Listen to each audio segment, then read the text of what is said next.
Salut à tous, alors aujourd'hui on se retrouve pour un petit tuto montage pour la pêche au vif. Et ce qui va nous intéresser aujourd'hui c'est le montage paternoster qui est relativement utilisé mais qui est surtout beaucoup plus pratique selon moi que le montage classique dans le sens où il a plusieurs avantages, on y reviendra après. Alors déjà pour pêcher au vif, tout simplement il va falloir une canne au niveau du matériel. Donc là, j'ai une canne qui fait 3,50 m. Alors vous voyez, c'est la marque YouFish de chez Caperlan, donc c'est vraiment l'entrée de gamme. Mais en soi, ça fait l'affaire, dans le sens où vous avez la canne plus le moulinet qui est pré-rempli en nylon avec du 30 centièmes. Et ça fait amplement l'affaire, hein. C'est des cannes qui sont, quoi qu'on en pense, relativement costauds. J'ai déjà fait, enfin mon record brochet, mes records brochets ont tous été faits avec cette canne-là, en pêchant au vif. D'accord. Donc pour ce qui est du nylon, vous n'allez pas avoir besoin de gros diamètres. Généralement, le 30 centièmes c'est très bien. Vous pouvez baisser jusqu'au 28, 25 centièmes, monter 35-40, mais bon, c'est pas forcément très utile. Le 30 centièmes fait très bien l'affaire. Donc votre canne. 3,50 m c'est très bien, hein, ça vous permettra d'avoir une certaine amplitude de lancer, de pouvoir combattre facilement les poissons. Et puis, faut imaginer qu'avec le paternoster, qui est un montage qui nécessite de sonder, avoir une canne longue permet de pêcher plus éloigné du bord que si on avait une canne courte. Donc ça aussi, c'est un avantage. Ensuite, première chose, on va les faire dans l'ordre au niveau du matériel. Vous allez avoir besoin des fameux stop flottes, donc qui vont permettre de bloquer votre flotteur et de régler la profondeur, très important pour le paternoster. Ensuite, deux flotteurs. Alors tout dépend du poisson que vous recherchez et de la taille de vos vifs. Moi, je pêche essentiellement le brochet au paternoster, donc je recommande vraiment allez, 15-20 grammes. Vous pouvez peut-être monter à 30 grammes pour la portance du flotteur, mais voilà, c'est vraiment selon les vifs que vous avez sous la main, hein. 20 grammes, c'est un bon compromis selon moi. Après, si vous pêchez vraiment avec de gros gardons de plus de 20 cm, vous pouvez monter jusqu'à 40 grammes. Mais voilà, grosso modo pour le flotteur, entre 10 et 50 grammes, c'est largement suffisant. Ensuite, vous allez avoir besoin d'un accessoire en fait qui va tout simplement faire la clé de ce montage. C'est les mérillons paternoster. Je vous montre comment ça se présente. Voilà, c'est un émerillon en fait qui est en forme de T et qui va vous permettre d'une part de raccorder ici votre cordeligne et en dessous ce qu'on va appeler la potence. Et la partie qui est ici va en fait permettre d'accrocher le bas de ligne et du coup votre vif. Et en fait la particularité de ces émerillons c'est que la partie ici qui est libre va pouvoir pivoter sur elle-même et ce qui va permettre à votre vif de tourner autour de votre montage sans s'enrouler dedans. Ensuite, vous allez avoir besoin donc de cet émerillon là. Moi j'y accroche aussi une petite agrafe, ce qui permet de changer beaucoup plus rapidement le bas de ligne. C'est pas obligatoire mais c'est quand même assez confortable. Voilà. Ensuite vous allez avoir besoin d'un fil de diamètre plus fin que celui que vous utilisez dans votre moulinet. Pourquoi? Le principe du paternoster, c'est que vous allez pouvoir pêcher en milieu encombré, au milieu des branches, au milieu des herbiers, et que votre plomb va permettre de fixer votre montage sur le fond, comment dire, de le positionner, de le stabiliser, de l'ancrer, si vous préférez, au fond de l'eau. L'inconvénient, c'est que très souvent, vous allez vous accrocher dans les obstacles dans lesquels vous pêchez, et donc c'est pour ça que euh, la ligne sur laquelle, la potence sur laquelle vous allez mettre le plomb, pardon, va devoir être plus fine en termes de diamètre, en termes de résistance que votre corde de ligne. Ce qui va permettre, si jamais vous ferez un beau poisson et que vous êtes accroché, de casser et de ne pas casser tout le montage, mais uniquement le bas de ligne sur lequel vous aurez positionné votre plomb. Donc là, je prends du 20 centièmes, c'est très bien. Voilà, par rapport à du 30, hein, ça permet justement de casser l'endroit où il y a le plomb, la potence où il y a le plomb, et de ne pas perdre tout le montage. Ensuite, vous allez avoir besoin de plomb. Alors, dans le commerce, il en existe comme ceci là. Donc un plomb avec un œillet, hein, ce qui permet de le fixer plus rapidement. Mais en soi, pour le paternoster, il ne faut pas trop se prendre la tête. Vous pouvez utiliser des olives classiques. Donc là, c'est du 10. Là c'est du 15 et là c'est du 50 grammes. Le seul truc à prendre en compte, c'est qu'il faut que votre plomb soit plus lourd que votre bouchon. C'est-à-dire que si vous avez un bouchon de 20 grammes, il faudra que votre olive fasse plus de 20 grammes, donc 25-30 grammes. Si vous avez un bouchon comme ici de 40 grammes, il faudra que votre olive ou votre plomb fasse lui aussi plus de 40 grammes, donc 50.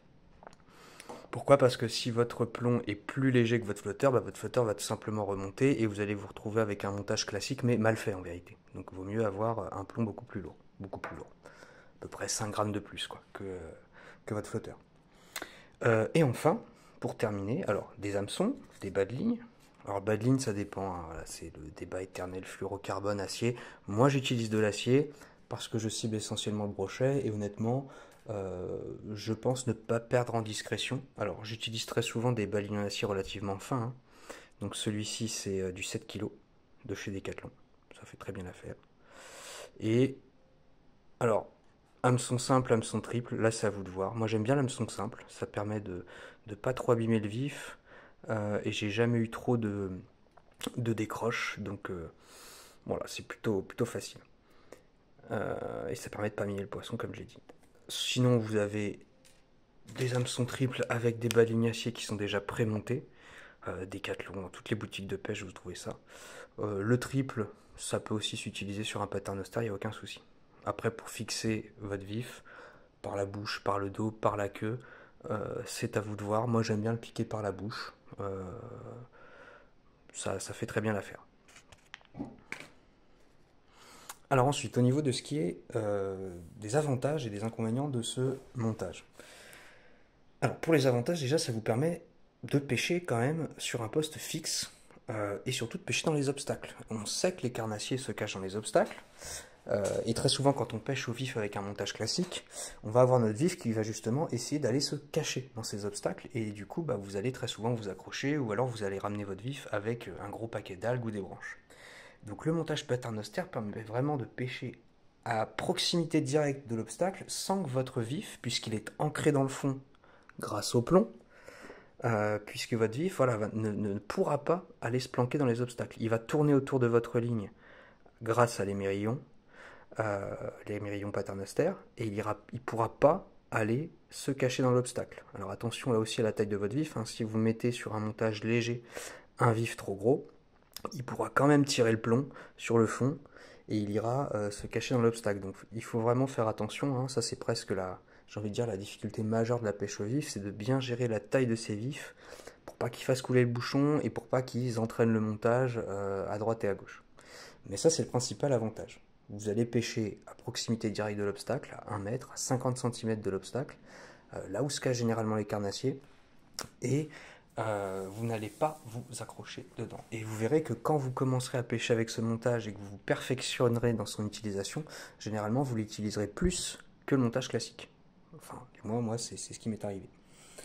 Alors, je trouve aussi que, mine de rien, c'est un montage qui s'adapte pour tous les carnassiers. Avec, j'ai fait de la perche, j'ai fait du cendre, j'ai fait des petits silures aussi, puisque c'est un montage qui permet de pêcher relativement proche du fond.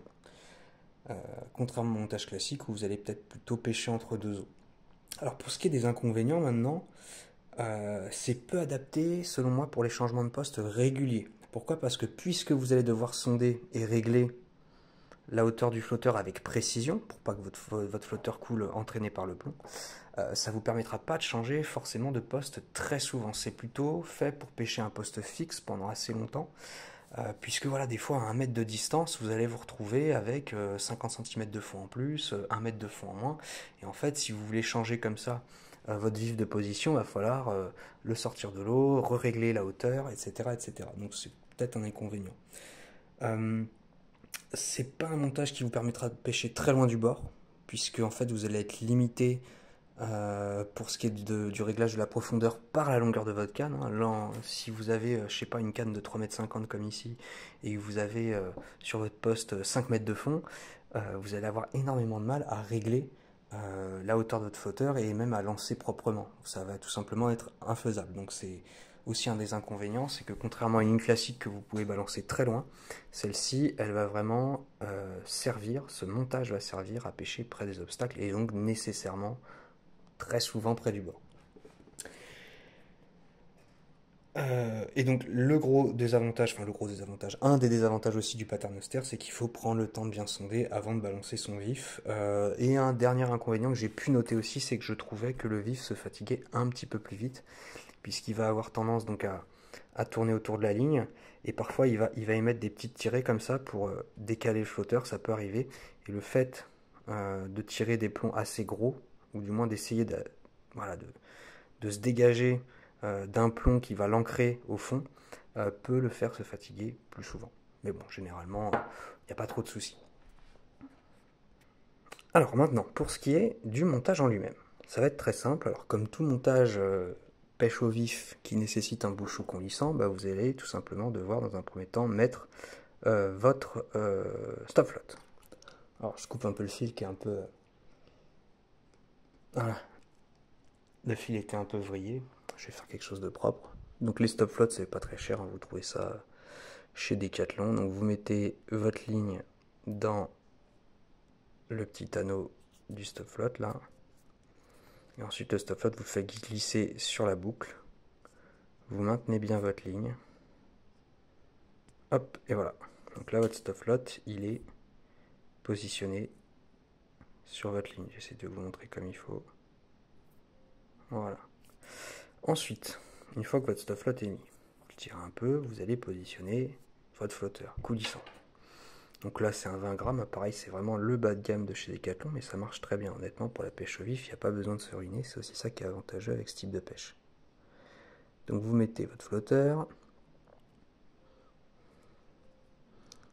s'il veut bien rentrer, allez, il n'a pas envie, voilà ça y est il y va. Donc je répète, hein, pour le nylon, 30 centièmes c'est amplement suffisant. On fait coulisser et je les fais tomber. Donc ensuite vous mettez après le stop flotte votre flotteur. Voilà, vous le faites glisser. Vous faites glisser le fil à l'intérieur jusqu'à ce que ça ressorte de l'autre côté. J'y suis presque. Alors c'est aussi ça que je trouve avantageux avec le nylon, c'est que contrairement à la tresse, c'est un filament qui glisse mieux, je trouve. C'est vrai que pour tout ce qui est montage pêche au vif, alors moi j'utilise beaucoup le nylon, j'ai essayé la tresse, je trouve que ça marche beaucoup moins bien. Donc vous avez votre stop flotte, vous avez votre flotteur. Ensuite, directement ensuite, hein, vous allez fixer votre émerillon paternoster. Alors moi, comme je vous l'ai dit, hein, j'ai mis la graffe en plus ici. C'est pas obligatoire, mais c'est pratique pour changer rapidement de bas de ligne, pardon. Vous allez le fixer et vous allez faire gaffe à le fixer vraiment dans cet axe-là. Parce que cette branche-là de l'émerillon va servir à fixer le bas de ligne. Donc vous plantez pas, c'est vraiment voilà, dans cette partie-là, en haut en bas, hein, qu'il va falloir fixer le bas de ligne. Fixer le corps de ligne plutôt. Donc on y va, on va faire un nœud classique, je sais plus comment il s'appelle. On rentre là-dedans.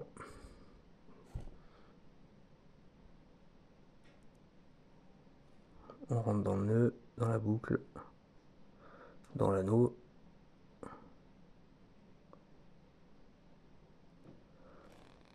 Tac. Alors moi comment je fais quand je suis comme ça, on est sur du 30 centièmes, je fais 5 tours. 1, 3, 4 et 5. Et ensuite je repasse tout simplement dans la première boucle que j'ai formée. Ça marche très bien. C'est assez costaud. Voilà. Et une fois qu'on est là, on mouille. Et on tire en maintenant le bout du fil qu'on a passé dans la seconde boucle. Et là vous avez votre nœud qui est ici et qui est bien fixé. Vous coupez l'excédent.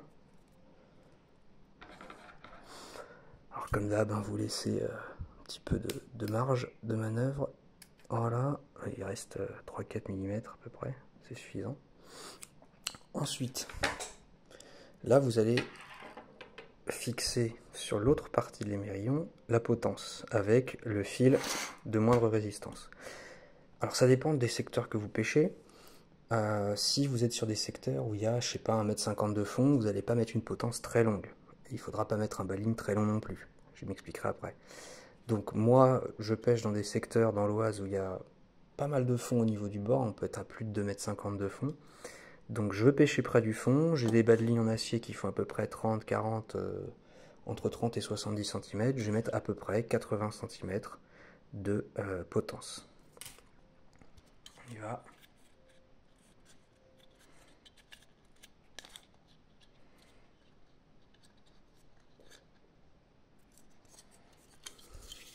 Donc 80 cm, c'est à peu près la longueur d'un bras environ. Hein. Voilà, ça fait quelque chose d'assez long quand même. Mais voilà. Donc je prends un peu d'excédent pour faire les nœuds. Hop. Alors là, vu que c'est la partie qui doit casser, honnêtement, vous pouvez faire des nœuds très basiques. Vraiment pas vous prendre la tête. Alors comme je vous l'ai dit, hein, pour les plombs, soit vous utilisez des olives classiques, donc vous passez dedans, vous faites une boucle et vous faites tourner la boucle autour. Mais bon, moi j'ai acheté des plombs avec le petit anneau, des plombs coulissants, donc c'est très bien aussi. Hein. Mais honnêtement, pour les plombs, vous pouvez prendre tout ce qui vous tombe sur la main, même des cailloux, ça marche très bien. Enfin, l'important c'est que le plomb soit capable de faire couler votre flotteur. Je fais le même nœud. 4. Allez, on va faire un cinquième pour la forme. De toute façon, c'est pas très grave. C'est un montage, ça c'est la partie du montage qui est destinée ou pas hein, à casser éventuellement. Donc vous n'êtes même pas obligé de vous prendre la tête. Voilà, je mouille même pas.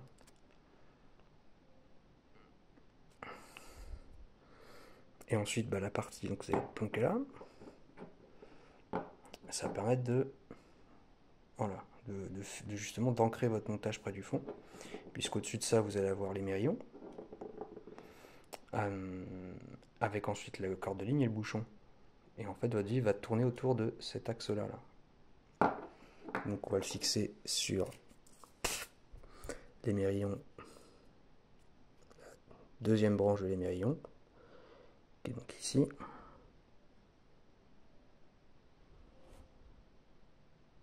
Pareil pour le nœud, vous prenez pas la tête. Hein. Faites un nœud basique. Il faut que ça tienne quand même. Hein. Quand vous êtes dans l'obstacle, il ne faut pas que ça s'arrache, sinon votre vis va remonter et vous aurez un montage pas péchant du tout.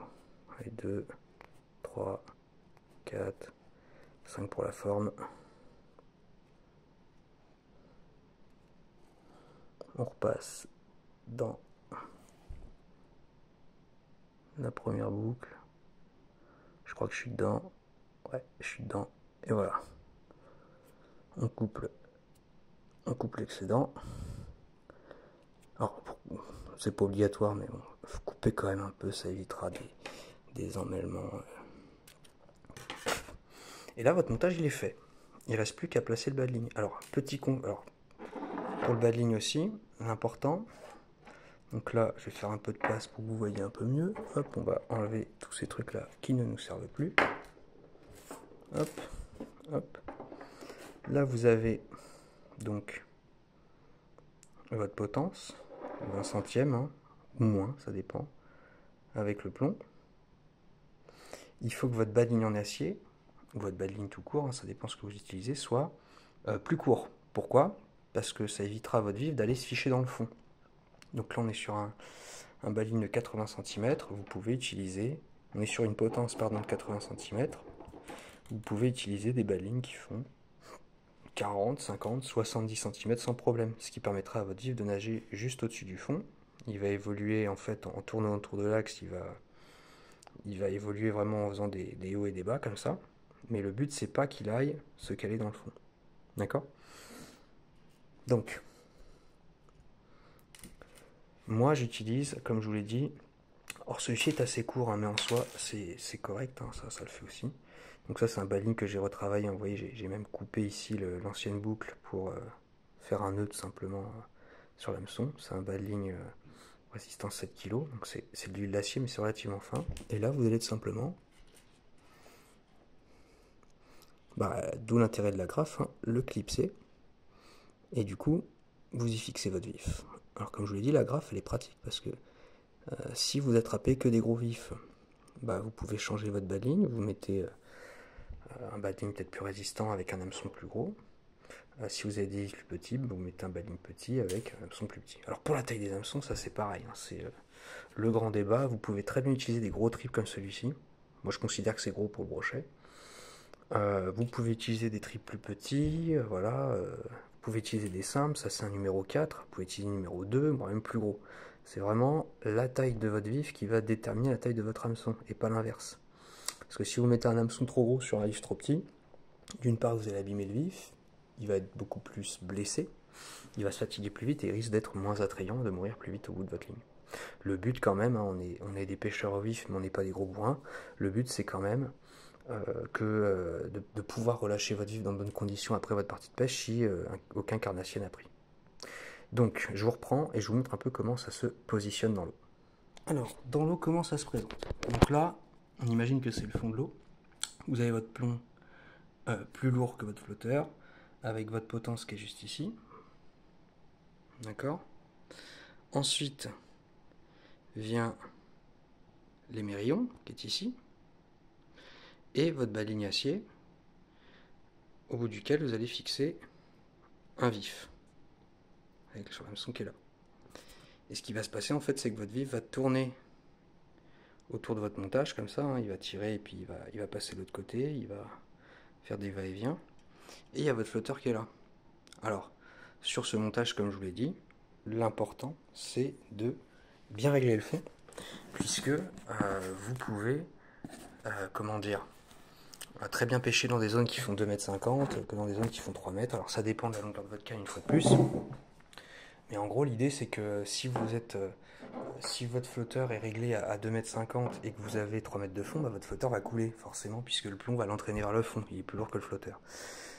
Donc il faut que votre flotteur soit à l'équilibre au niveau de la surface. Alors, il y a certains pêcheurs qui, je prends l'autre flotteur pour montrer l'exemple, qui vont avoir un flotteur avec uniquement vraiment l'antenne qui dépasse, voire la boule. Vous en avez certains qui vont le positionner de côté, donc ça veut dire que là en fait vous avez réglé le stop lot légèrement plus haut, et il y a moi en fait qui tout simplement aime bien que le flotteur soit à ce niveau-là, au niveau de l'eau. Alors vous allez voir, votre flotteur va parfois bouger un peu, hein. Il suffit que votre vif tire un petit peu, donc le flotteur va faire des petits mouvements comme ça. Il peut partir un peu des fois, ça arrive, hein, quand il tire, il essaye d'aller vers le fond. Il peut aussi se mettre à plat, si votre vif remonte, hein, votre flotteur va se mettre à plat, et généralement à la touche, alors ça dépend des poissons, mais quand c'est un brochet, généralement ça fait pas de cadeau, hein, ça part d'un seul coup. Ça plonge vraiment très loin, ça peut s'arrêter. Pour la perche, ça peut faire des petits à-coups, parce que la perche va d'abord taper dans le vif avant de l'emmener très loin au fond. Le cendre, généralement pareil, hein, ça plonge assez net. Et le silure, alors si vous en attrapez un, bon courage avec... si vous avez le même matériel que moi, bon courage, mais généralement le silure ça part plus doucement, ça dépend. Ça c'est à vous de voir, hein. De toute façon les touches vous saurez très vite, vous pourrez commencer quand vous vous perfectionnerez à savoir quel poisson a mordu en fonction de la touche qui vous fera. Voilà, donc c'est tout pour moi. Donc c'était le montage paternoster. Je vous encourage vivement à l'utiliser pour ceux qui débutent la pêche au vif. C'est vraiment très pratique pour pêcher près des obstacles et pas avoir besoin de relancer toutes les 4 fois, toutes les 3 minutes, hein, parce que votre vif est allé se mettre dans un obstacle. Donc vous voyez, je vous remontre, hein, on a quand même entre la potence et le bas de ligne, je vais vous montrer ça. On a ici là quand même une certaine distance pour justement éviter que voilà, donc là vous avez la longueur maximum du bas de ligne, et la potence elle vient se caler vraiment, allez, on est à 30 cm plus loin, ce qui fait que votre vif au maximum sera à 30 cm du fond. Ça gênera pas le carnassier, hein, qui lui pourra très aisément remonter pour venir l'attraper. Et puis il pourra remonter un petit peu aussi. Donc votre vif évoluera entre 30 et 80 cm du fond, ce qui est largement suffisant. C'est ni trop haut ni trop bas, Après, la longueur de ce fil-là, je vous rappelle, hein, de votre potence, elle dépend vraiment des zones que vous pêchez. Si vous pêchez dans des étangs très peu profonds, dans des rivières peu profondes, vous pouvez mettre une potence de cette taille-là. Et à ce moment-là, il faudra mettre un petit baline en acier. Si vous pêchez dans de grandes profondeurs, en bateau par exemple, dans des zones qui font 4-5 mètres de fond, là vous pouvez monter votre potence à 1 mètre, 1 mètre 20. Voilà. Mais 80 cm selon moi c'est un bon compromis. Parce que c'est vraiment un montage qui est destiné à pêcher pas trop loin du bord. Donc dans des zones qui généralement sont peu profondes. Voilà, c'est tout pour moi. Donc n'hésitez pas à laisser un commentaire si vous avez éventuellement des questions. Et on se dit à une prochaine, peut-être pour un nouveau montage ou une vidéo de pêche. Salut!